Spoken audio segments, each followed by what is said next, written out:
What's up, people? It's Mr. Barnes. I just wanted to make a video to help explain what population momentum is, because it's kind of a difficult concept for a lot of you to understand. So let's just go over this real quick. Essentially, population momentum is the tendency for a population to continue to rise despite a fall in fertility.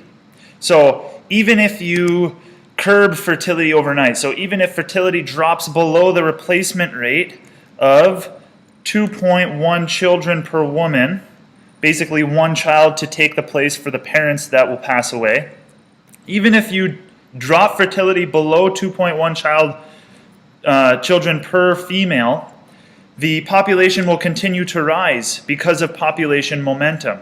And what does that mean? Essentially, it's the same as thinking about when you put on the brakes in a car or any other vehicle that's moving at a high rate, high speed. It will continue to go forward even though you've placed the brakes on, because it has a lot of momentum.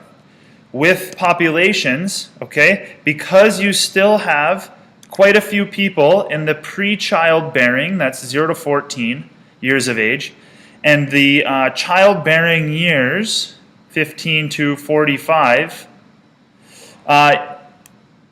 those people will eventually grow up and have children. They haven't yet, but they will have children. Okay? So, again, the population momentum is the tendency for a population to rise, okay, despite a fall in fertility. So, having fewer children does not necessarily mean right away that your population is going to fall. Population momentum carries it forward until that replacement rate of 2.1 children per woman is finally met, in which case the population will not just decline but will eventually level out until finally it does decline if you drop below 2.1 children per woman. So what does that mean for population projections?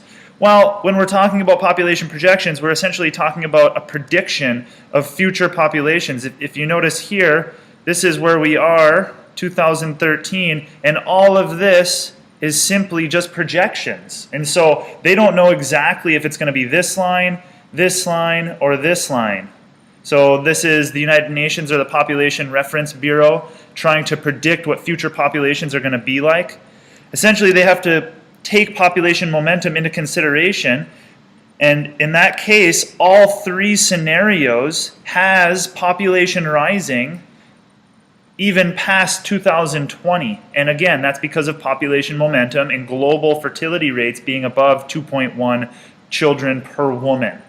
And so what does that mean? Again, population momentum for population projections, it just means that you have to consider it.